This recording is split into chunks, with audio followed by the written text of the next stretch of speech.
ಹಾವೇರಿ ಜಿಲ್ಲೆಯಲ್ಲಿ ಕೃಷಿ ಸಂಕಷ್ಟದ ಮತ್ತೊಂದು ಮನಕಲುಕುವ ಚಿತ್ರಣ ಬೆಳಕಿಗೆ ಬಂದಿದೆ.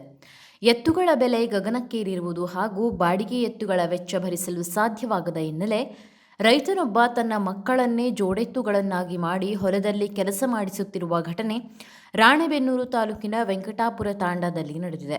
ರೈತ ಶಂಕರಪ್ಪ ಲಮಾಣಿ ಅವರು ತಮ್ಮ 3 ಎಕರೆ 16 ಗುಂಟೆ ಜಮೀನಿನಲ್ಲಿ ಎಲೆಕೋಸು ಬೆಳೆ ಬೆಳೆದಿದ್ದಾರೆ. ಪೂರ್ವ ಮುಂಗಾರು ಮಳೆಯಿಂದಾಗಿ ಹೊಲದಲ್ಲಿ ಕಳೆ ಹಾವಳಿ ಹೆಚ್ಚಾಗಿದ್ದು ಬೆಳೆ ಉಳಿಸಿಕೊಳ್ಳಲು ಕಳೆನಾಶ ಮಾಡುವುದು ಅನಿವಾರ್ಯವಾಗಿದೆ. ಆದರೆ ಮಾರುಕಟ್ಟೆಯಲ್ಲಿ ಜೋಡೆತ್ತುಗಳ ಬೆಲೆ 1.5 ಲಕ್ಷ ರೂಪಾಯಿ ದಾಟಿದ್ದು ಬಾಡಿಗೆ ಎತ್ತುಗಳಿಗೆ ದಿನಕ್ಕೆ ಸುಮಾರು 2,500 ರೂಪಾಯಿ ವೆಚ್ಚವಾಗುತ್ತಿದೆ.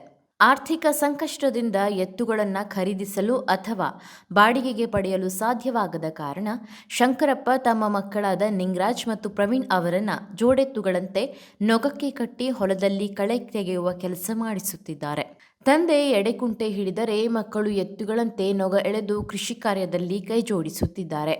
ಸುಮಾರು 20 ದಿನಗಳ ಎಲೆಕೋಸು ಬೆಳೆಯಲ್ಲಿ 3 ಬಾರಿ ಕಳೆನಾಶ ಮಾಡಬೇಕಿದ್ದು ಮುಂದಿನ 4ರಿಂದ 5 ದಿನಗಳಲ್ಲಿ ಕುಟುಂಬದ ಸದಸ್ಯರೇ ಸ್ವಯಂ ಶ್ರಮದಿಂದ ಕೆಲಸ ಪೂರ್ಣಗೊಳಿಸಲು ಮುಂದಾಗಿದ್ದಾರೆ. ಕೃಷಿ ವೆಚ್ಚ ಏರಿಕೆ, ಕಾರ್ಮಿಕರ ಕೊರತೆ ಹಾಗೂ ಪಶುಸಂಗೋಪನೆಯ ಹೆಚ್ಚಿನ ಖರ್ಚಿನ ನಡುವೆಯೇ ರೈತರು ಎದುರಿಸುತ್ತಿರುವ ಸಂಕಷ್ಟಕ್ಕೆ ಈ ದೃಶ್ಯ ಮತ್ತೊಂದು ಸ್ಪಷ್ಟ ಉದಾಹರಣೆಯಾಗಿದೆ.